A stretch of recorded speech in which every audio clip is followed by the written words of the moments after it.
बिस्मिल्लाहिर्रहमानिर्रहीम। अस्सलाम वालेकुम प्यारे बच्चों, कैसे हैं आप? मैं हूं आपकी मुअल्लिमा अक्सा जाहिद अकबर और हमने आज जो नई चीज़ें और नए कुछ काम करने उसके बारे में जानेंगे। लेकिन उससे पहले आपके सामने एक शेर है, ज़रा उसको पढ़ें, पढ़ के बताएं, अदा करके बताएं कि कैसे पढ़ा जाएगा।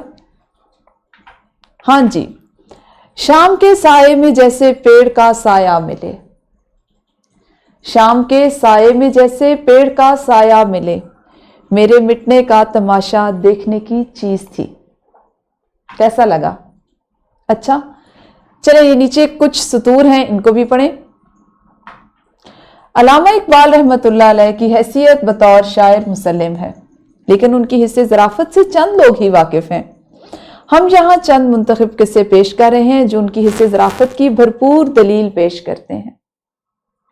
आपको इन दोनों को पढ़कर, जैसे कुछ नसरी जुमले थे और कुछ एक शेर था, तो क्या पढ़ के ज्यादा अच्छा लगा, क्या सुनकर ज्यादा अच्छा लगा? पढ़ने में ज्यादा आपको शेर अच्छा लगा, क्यों?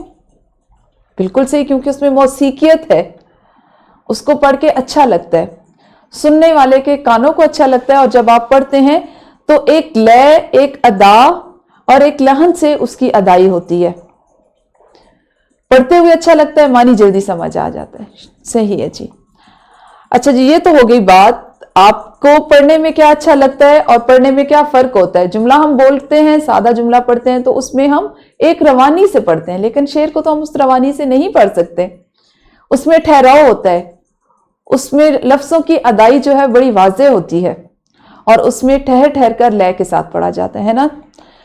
तो आज इसी से मुतल्लिक हम काम करेंगे। काम है हमारा, आज हमने सीखना है नज़्म व लिहाज मौजू और नज़्म के अज्जा। आप सब जमात नाहम में बैठे हुए हैं और हमने ये हमारे पहले सबक का आज तीसरा हिस्सा होगा। ठीक है जी।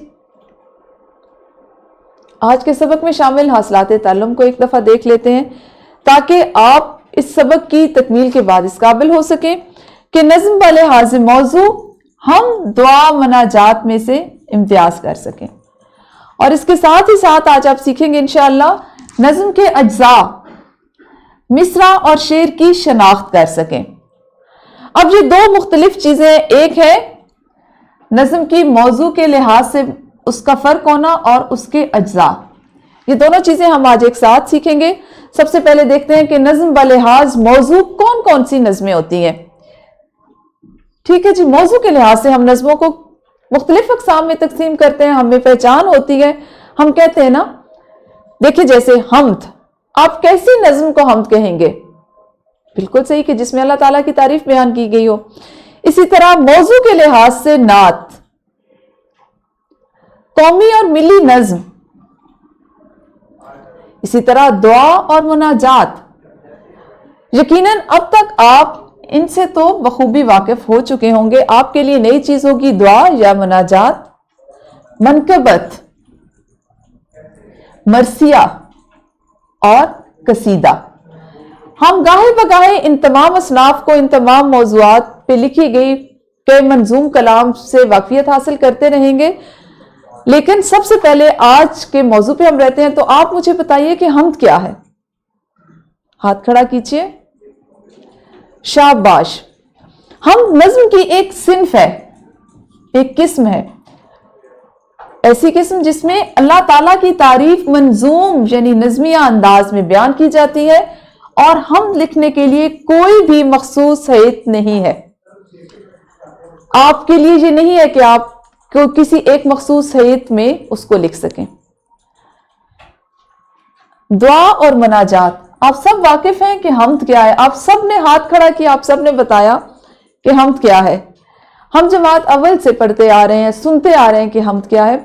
दुआ या मुनाजात, नाम से तो आप अच्छे से अंदाजा कर सकते हैं कि दुआ और मुनाजात क्या है, लेकिन उर्दू अदब में हम इसको किस तरह से लेते हैं उस पर आज हम बात करेंगे। उसके बारे में जान लें कि मुनाजात जो है ये अरबी लफ्ज नजवी से मुश्तक है, निकला है ना, जिसकी मानी सरगोशी के हैं।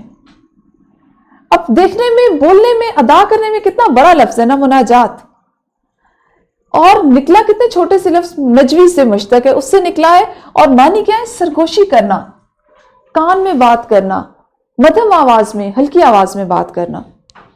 مناجات کا مفہوم سرگوشی میں اللہ تعالیٰ سے دعا کرنا۔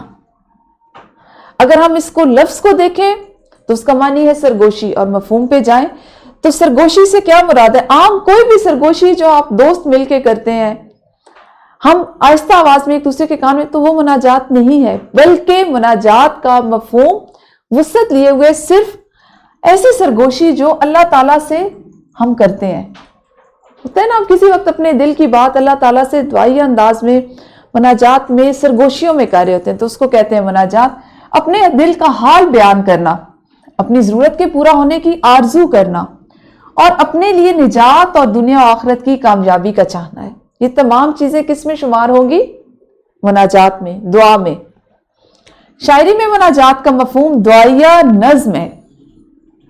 ٹھیک ہے جی، آپ کو کلیئر ہو گیا، سمجھ آ گئی کہ لفظ مناجات ہے کیا، کس لفظ سے مشتق ہے، معنی کیا ہے، مفہوم کیا ہے، اور اگر ہم شاعری میں مناجات کا استعمال کریں تو اس کا مفہوم کیا ہوتا ہے؟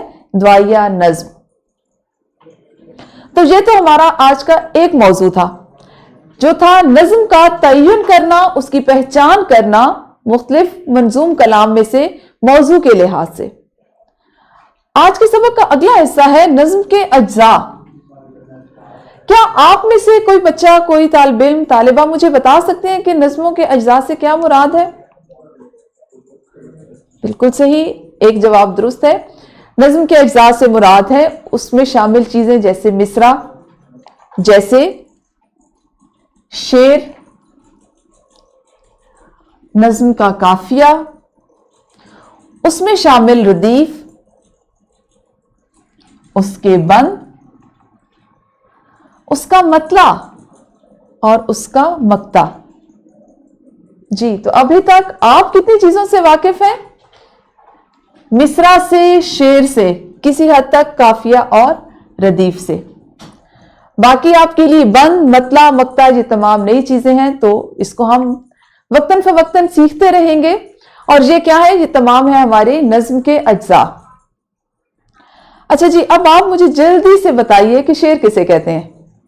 سوچیں، خود سے سوچیں، اخذ کریں کہ شعر کسے کہتے ہیں۔ ہم نے ابتدا اسی سے کی کہ آپ کو میں نے ایک شعر اور ایک نثر کا چھوٹا سا جو چند سطور ہیں وہ دیں، تو اس کو ذہن میں لائیے اور مجھے بتائیے کہ شعر کی تعریف کیا ہوگی، یا شعر کسے کہیں گے؟ جی، بہترین الفاظ کے بہترین استعمال کو شعر کہا جاتا ہے۔ مقررہ وزن اور بحر میں لکھی ہوئی تحریر بھی شعر کہلاتی ہے۔ یہی تو فرق ہوتا ہے نا، اس میں اس کا وزن، اس کا قافیہ، اس کی بحر مخصوص ہوتی ہے، اسی پہ پوری نظم، پوری شاعری چلتی ہے، پڑھنے میں، سننے میں اچھی لگتی ہے۔ اور شعر کی جمع کو اشعار کہا جاتا ہے۔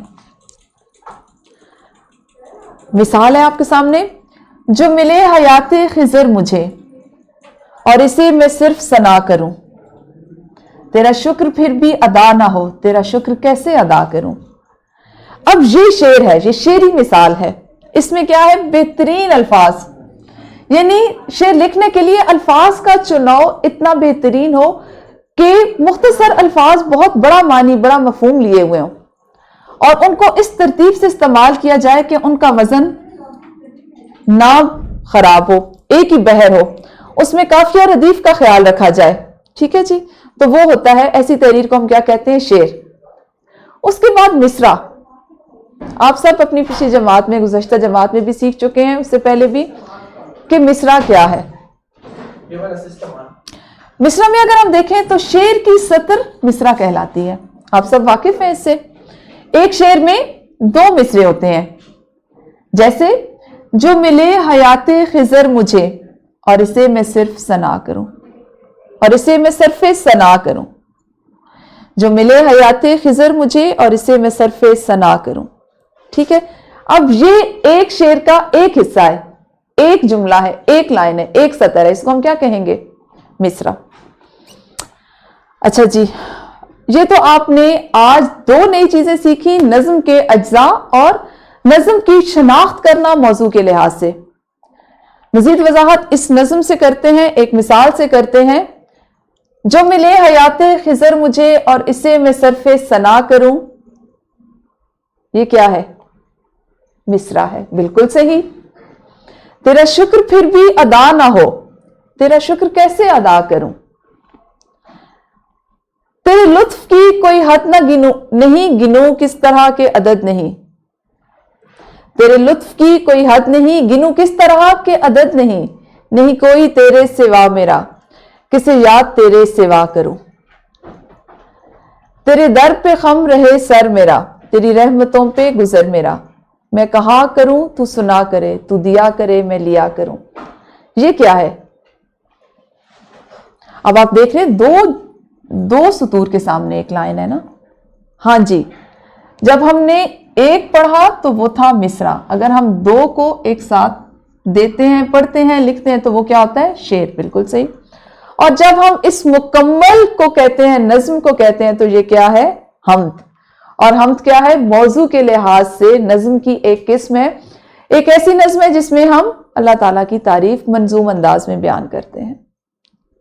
तो आपको यकीनन मौजू के लिहाज से नज्मों की मुख्तलिफ, अगर आपको नज्में दी जाए, उसकी पहचान कर सकेंगे। आपने सीखा कि देखा कि मुनाजात क्या है, दुआ क्या होती है, हम्द क्या होती है, और नज्म के अज्जा कितने होते हैं, कौन कौन से होते हैं। कुछ की हमने आज मश्क की, अगली जमातों में, आने वाले दिनों में बाकी भी सीखेंगे, लेकिन उनसे पहले आज जो सीखी हैं चीजें, उनकी एक सरगर्मी करते हैं। आपको एक हम्द दी जा रही है, इसको पढ़ें और इसमें से शेर और मिसरा की शनाख्त करें। तो वीडियो को रोकिए, इसको गौर से पढ़ें और इसमें से मिसरा और शेर की शनाख्त करके अपनी मुअल्लिमा को बताइए। जी, आप सबने यकीनन बहुत आसान सरगर्मी थी, बहुत जल्दी कर ली, शाबाश, बहुत अच्छी बात है। इसको आपने मुकम्मल कर लिया।